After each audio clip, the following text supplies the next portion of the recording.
Identity का मतलब uniqueness है, आप दूसरों से कितने भिन्न हो। जब जेंडर आइडेंटिटी की बात आती है तो आप विद रिस्पेक्ट टू जेंडर कितने भिन्न हो। तो जेंडर में हम दो ही शब्द सबसे ज़्यादा जानते हैं, मेल एंड फीमेल। तो कंसेप्ट क्या है कि आप अपने आप को अपनी डीप सेंस में क्या फुली 100% मेल फील करते हो, ज़ीरो फीमेल फील करते हो, जहाँ ज़ीरो मेल और 100% फीमेल फील करते हो, जहाँ 50-50 फील करते हो, जहाँ ये हो सकता है कि ज़्यादा आप डोमिनेट, मान लीजिए 80-90% डोमिनेट फीमेल फील करते हो, जहाँ ज़्यादा 80-90% मेल फील करते हो। तो कई बार ऐसा भी होता है आप दोनों में से कुछ भी फील नहीं करते, लेकिन नॉर्मली हम मेल और फीमेल ही फील करते हैं। तो ये तीसरा कंसेप्ट जो है, अपनी फीलिंग आप कहाँ कंफर्टेबल सबसे ज़्यादा रहते हो, उसको जेंडर आइडेंटिटी कहते हैं। कि आप अपनी पहचान मेल के तौर पर या फीमेल के जहाँ मिड वे में करते हो। रेफर्स टू, डेफिनेशन क्या है, refers to persons deeply felt sense of being male female blended, दोनों का मिश्रण, नाइदर कुछ भी नहीं। It is an internal understanding of one's own gender. बेशक बाय बर्थ जहाँ सेक्सुअली आप by sex reproductive organ fully male के हैं, जहाँ फीमेल के हैं। तो यहाँ फीलिंग की बात है। तो ये एग्जांपल है, यहाँ स्किप कर रहे हैं। क्वेश्चन है इनफॉर्मल ऑर्गेनाइजेशन क्या होते हैं। जो सोशल ग्रुप है जो फॉर्मल नहीं होते, जहाँ टाइम और प्लेस लर्निंग के लिए, इंटरेक्शन के लिए इतना फिक्स नहीं होता जैसे स्कूल में होता है। और नॉर्मली ये आपके इंटरेस्ट, एक्सपीरियंसेस और एफिलिएशन के कारण बनते हैं। आपकी प्रायोरिटीज़ क्या है। जब आपने क्वेश्चन करना है कि role how these informal organisation influence gender identity, तो आपको ये जो इनफॉर्मल एजेंसी है, इनको जहाँ ऑर्गेनाइजेशंस हैं, इनको डिस्कस करना ही पड़ेगा। एक तो ये है कि various types of informal agency, यही पॉइंट बन जाएंगे जब आएगा role of informal agency. For example friendship, peer, ये पॉइंट बन जाएंगे। इसके आगे और भी 10-12 पॉइंट आपको गिनाता हूँ, तो ये क्लब करके आप लिख सकते हो। फॉर एग्जांपल अगर आपको पर्टिकुलर ऑर्गेनाइजेशन पूछ ली गई है तो आप नेक्स्ट वाले जो पॉइंट बताऊंगा वो लिखोगे। अब पहले बेसिक इसका समझ लेना चाहिए कि इनफॉर्मल एजेंसीज कैसे इन्फ्लुएंस करती है हमारे बिहेवियर को। यहाँ पर इनफॉर्मल ऑर्गेनाइजेशंस मैंने लिख लिया। तो ये नेगेटिव इन्फ्लुएंस भी डालती हैं, पॉजिटिव इन्फ्लुएंस भी डालती हैं। किस पर? जेंडर आइडेंटिटी पर।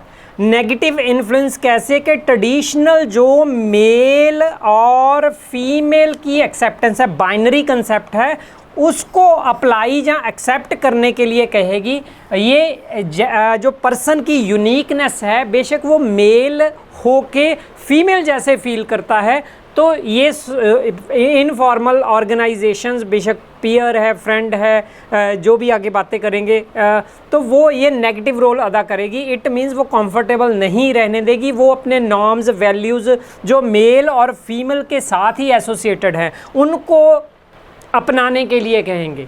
दूसरी तरफ पॉजिटिव है जो ओपननेस है। अगर आप गे हो, लेज़िबियन हो, इंटरसेक्स हो, मतलब इनकी जो के बीच में एसेक्सुअल हो, बाईसेक्सुअल हो, तो आप के कुछ फ्रेंड्स या कुछ इनफॉर्मल एजेंसीज जो ओपन है, एजुकेटेड हैं, एडवांस्ड हैं, वो उनको एक्सेप्ट कर लेती हैं। यहाँ ACC लिखा है, एक्सेप्ट कर लेती हैं। तो जो एक्सेप्ट करती हैं तो वो अपने आप को फ्री फील करते हैं, वो सैडनेस, डिप्रेशन से ज़िंदगी को जीने की कोशिश करते हैं। मेरे पास ऐसे केस हैं। तो ये दोनों एग्जाम्पल आपको मिलेंगी। अब जल्दी से जो इनफॉर्मल ऑर्गेनाइजेशन है वो गिनाता हूँ। पहला पॉइंट है फ्रेंडशिप। मेरे ख्याल में इसमें कुछ भी बताने की ज़रूरत नहीं है। पीयर और फ्रेंड में फ़र्क क्या होता है? पीयर हमेशा ही सिमिलर, सेम एज के, जहाँ सेम स्टेटस के, जहाँ सेम बैकग्राउंड के, जहाँ सेम इंट्रैक्शन के, मतलब मोस्टली एज और स्टेटस इसमें गिना जाता है। फ्रेंड ज़रूरी नहीं है आपकी एज बहुत बड़ी है, छोटे, आप फ्रेंड हो सकते हो। तो यहाँ पर क्लासमेट की, कोलीग्स की एग्जांपल है। कम्युनिटी एसोसिएशन है, यहाँ पर आप कल्चरल एक्टिविटी करते हैं, रिक्रिएशनल एक्टिविटी करते हैं। सोशल क्लब है, बुक क्लब है, स्पोर्ट्स टीम है, गेमिंग कम्युनिटीज़ हैं, स्पोर्ट्स नेटवर्क है। फॉर एग्ज़ाम्पल आप किसी ग्रुप में हो जहाँ पर इमोशनल सपोर्ट, प्रैक्टिकल सपोर्ट, जहाँ सोशल सपोर्ट, कोई भी मेडिकल सपोर्ट प्रोवाइड की जाती है एक दूसरे को। रिलीजियस ग्रुप है, बहुत कॉमन है, जिसमें हम इकट्ठे होकर प्रेयर्स करते हैं, कल्चरल फेस्टिवल्स सेलिब्रेट करते हैं। ऑनलाइन कम्युनिटीज़ हैं। अगर मीडिया की बात आगे चल के पॉइंट बनाया है, मीडिया फॉर्मल और इनफॉर्मल दो तरह का हो सकता है। ऑनलाइन कम्युनिटीज़ आपकी जो है, आप इंस्टाग्राम है, सोशल मीडिया को यूज़ करते हैं, व्हाट्सएप ग्रुप है, मेरे ख्याल में, मुझे तो ज़्यादा नहीं इनका पता, यूज़ नहीं करता। इंटरेस्ट बेस्ड ग्रुप है आपके। फॉर एग्ज़ाम्पल जैसे मैं भी एनवायरमेंटल एक्टिविज़म रहा हूँ, ट्रीज़ लगाने का बड़ा शौक़ था, तो इकट्ठे होकर हम ट्रीज़ की प्लानिंग करते थे। एनजीओ को ज्वाइन भी मैंने किया था, एनिमल वेलफेयर ऑर्गेनाइजेशन, ऐसे कोई भी इंटरेस्ट के, पॉलिटिकल इंटरेस्ट के ग्रुप आपके हो सकते हैं। फैमिली नेटवर्क्स हैं आपके, सोशल कनेक्शंस हैं, आपके रिश्तेदार जो हैं उनका आपने देखो, आपने जितने ग्रुप बनाए हैं अपने व्हाट्सएप के, वो सारे पॉइंट यहाँ पर बन जाएंगे। अच्छा, इनफॉर्मल वर्क नेटवर्क, जब वर्क नेटवर्क है तो वो फॉर्मल है। जब ये ज़रूरी नहीं है कि उस एजेंसी से, जहाँ इंडस्ट्री में जहाँ आप काम करते हो, उन्होंने अगर आपका ग्रुप बनाया है तो वो फॉर्मल है। अगर आपने कोलीग ने मिल के कोई ग्रुप बना लिया है किसी पर्पस के लिए, शेयरिंग के लिए, आना जाना इकट्ठे हैं, ये काम इकट्ठे कर लेंगे, तो उसके वो इनफॉर्मल ग्रुप आ जाता है, तो उनका रेगुलर कम्युनिकेशन रहता है। अगर मीडिया पूछा जाए, मीडिया फॉर्मल भी होता है, न्यूज़पेपर, टेलीविज़न, ये फॉर्मल में गिना जाता है। और इनफॉर्मल में सोशल मीडिया है, जो पीछे बात करके ऑनलाइन मीडिया की बात करके आए हैं। तो इन पॉइंट्स को याद करने के लिए पहला वर्ड है फ्रेंड्स पिक्स, जहाँ फ्रेंड की पिक्चर्स है ना। फ्रेंड्स हो गया, पी से पीयर हो गया, सी से क्लब हो गया, सी से कल्चरल ग्रुप भी है, रिलीजियस ग्रुप भी है, और एस से स्पोर्ट्स नेटवर्किंग या स्पोर्ट्स ग्रुप रखना है वो भी रख सकते हैं। नेक्स्ट है ओला कम्युनिटी, अगले वालों को याद रखने के लिए यहाँ ओला से, ओ से ऑनलाइन कम्युनिटी, एल से लर्निंग कम्युनिटी, ये बीच में मैंने नहीं पीछे बताया। लर्निंग कम्युनिटी फॉर एग्जांपल आपने टीईटी के लिए जो पेपर देना है उसके लिए एक ग्रुप बना लिया है, वो लर्निंग कम्युनिटी आपकी बन गई। इसके बाद है कम्युनिटी एसोसिएशंस। तीसरा है सिर्फ फैमिली नेटवर्क, ये रहा सिर्फ, ये एफ से फैमिली हो गया, नेटवर्क। ओके, एस से सपोर्ट हो चुका है वैसे, फिर लिख देते हैं support network. I say interest based network, इसको एल बना लो और लैंग्वेज लिख लो, लैंग्वेज बेस्ड और फैमिली नेटवर्क। ये सिर्फ पॉइंट याद करने के लिए था। अब देखते हैं कि ये ग्रुप जो है कैसे इन्फ्लुएंस करता है जेंडर आइडेंटिटी को। ये मैंने पहले बता दिया है कि पहले पॉइंट जो हैं, अगर क्वेश्चन इनफॉर्मल एजेंसी डिस्कस करने का आता है, अगर कोई स्पेसिफिक एजेंसी कहते हैं, पीयर, फ्रेंड, यही एक दो आ सकती हैं, इनफॉर्मल मीडिया आ सकता है, तो आपने ये वाले पॉइंट जो अब मैं ऐड कर रहा हूँ, पिछले एडेड हैं, इसमें शामिल कर सकते हैं। तो अगर ऐसे पीयर ग्रुप पूछा जाए, फैमिली पूछा जाए, तो ये आएगा। फर्स्ट है सोशलाइजेशन मीन के नॉर्म्स की लर्निंग, कैसे एक्ट करना है, ये लड़कों को लड़कियों को सिखाया जाता है सिचुएशन में। नेचुरली ये नेगेटिव इन्फ्लुएंस करेगा जेंडर आइडेंटिटी को। री enforcing stereotyping, most common point सारी टॉपिक में ये रिपीट होता है। स्टीरियोटाइपिंग ट्रेडिशनल बिहेवियर है जो अनलॉजिकल है, तो उनको रिपीट करने के लिए कहा जाता है, तो ये नेगेटिव इन्फ्लुएंस होगा। Boys being teased for liking girly, आपके पीयर ग्रुप भी आपको प्रेशर डाल सकते हैं, यार तू तो लड़कियों जैसे रो रहा है ना। अच्छा, वैलिडेशन, वैसे ये याद रख लीजिए, रिजेक्शन ऑफ डिफरेंट आइडेंटिटीज़। तो आपके ग्रुप में कई ग्रुप ऐसे होते हैं, तो ये नेगेटिव भी है पॉजिटिव भी है। अच्छे ग्रुप हैं उसमें फील फ्री कराया जाता है, वो मैच्योर होते हैं कि अगर तुम ऐसे फील करते हो कोई बात नहीं, आप लड़कियों जैसे रहना चाहते हो तो कोई बात नहीं, लड़कों जैसे रहना चाहते हो कोई बात नहीं। तो ऐसे ग्रुप होते हैं, तो वो कई रिजेक्ट करते हैं उनको, डिफरेंट आइडेंटिटीज़ को कई एक्सेप्ट कर लेते हैं। फॉर एग्ज़ाम्पल आपके ग्रुप में ट्रांसजेंडर है, कोई एक्सेप्ट करेगा कोई नहीं करेगा। अच्छा, लैंग्वेज यूज़ होती है, क्या neutral language, gender neutral language use होती है? नॉर्मली जो है, अगर जेंडर न्यूट्रल लैंग्वेज यूज़ होती है वो बहुत कम ग्रुप होते हैं, वह पॉजिटिव जेंडर आइडेंटिटी को इन्फ्लुएंस करते हैं। अदरवाइज़ जो है बॉयज़ के लिए टफ वर्ड्स और सॉफ्ट वर्ड फॉर गर्ल्स, ये नेगेटिव इन्फ्लुएंस है जो हम सोशलाइजेशन में सिखाते हैं। पीयर पीछे हो चुका है। Media influence, media informal media की बात करनी है क्योंकि इनफॉर्मल है, यहाँ पर मूवी टीवी इसकी बात नहीं होगी। सोशल मीडिया की बात करोगे, सोशल मीडिया आज बहुत इन्फ्लुएंस कर रहा है जो डिफरेंट आइडेंटिटीज़ के पीपल हैं, फिर अपने मैचिंग के लोग, फॉर एग्जांपल गे हैं, वो गे को ढूंढेंगे और एक कम्युनिटी बनाएंगे, फ्रेंडशिप बनाएंगे। तो ये हो रहा है, तो उनको जेंडर आइडेंटिटी को सेटिस्फैक्शन मिल रही है। नेविगेटेड जेंडर्ड स्पेस, ये बहुत कम होते हैं, पॉजिटिव इन्फ्लुएंस करते हैं जेंडर आइडेंटिटी को। जो फॉर एग्जांपल यहाँ दिया है, having a friend who support someone who want to use gender neutral bathroom. ऐसा बाथरूम जो मेल और फीमेल इकट्ठे दोनों यूज़ कर सकते हैं, इकट्ठे नहीं।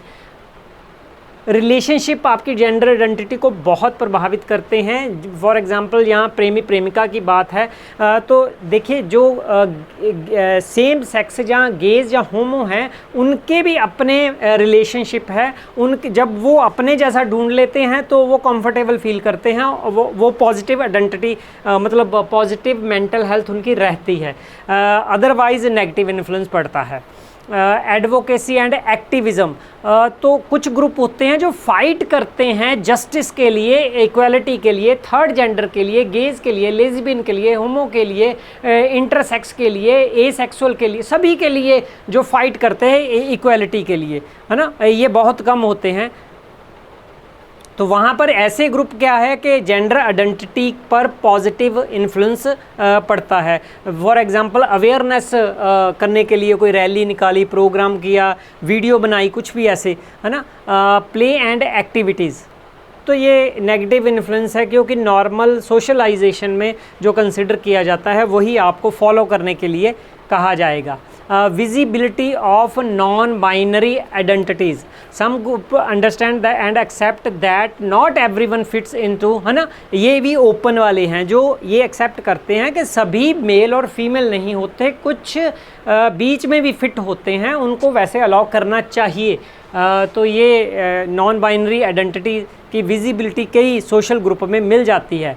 कल्चरल रिप्रेजेंटेशन, फॉर एग्ज़ाम्पल जो वेस्टर्न मूवीज़ हैं उसमें ओपन ऐसी चीज़ें दिखाई जाती हैं जो वैसी जेंडर आइडेंटिटी वाले लोग जब देखते हैं तो अच्छा फील करते हैं कि उनके लिए भी कोई ज़िंदगी है, ऐसे भी जिया जा सकता है। लास्ट लाइन पढ़िए इसकी, एवरीवन कैन फील रिप्रेजेंटेड, उन मूवीज़ में होता है हमारे अभी। अच्छा, प्रैक्टिकल गाइडेंस बहुत ज़्यादा ज़रूरी। देखिए आपके जो पीयर हैं, जो फ्रेंड्स हैं, जब आपके लाइफ में कोई भी प्रॉब्लम आती है तो वो उससे कैसे निकलना। कई ऐसे मेरे पास केस हैं, कईयों ने अपनी सिस्टर से पूछा कि मैं अपनी प्रेमिका के साथ कैसा बिहेव करूं कि वो ऐसी हो जाए, है ना। तो ये प्रैक्टिकल गाइडेंस मिलती है वहाँ पर। जेंडर आइडेंटिटी अगर प्रॉब्लम आती है, नेचुरली अगर आप मेल हो के मेल ही ट्रीट करना चाहते हो, वहाँ भी गाइडेंस लेते हो तो भी जेंडर आइडेंटिटी का पॉइंट बनता है।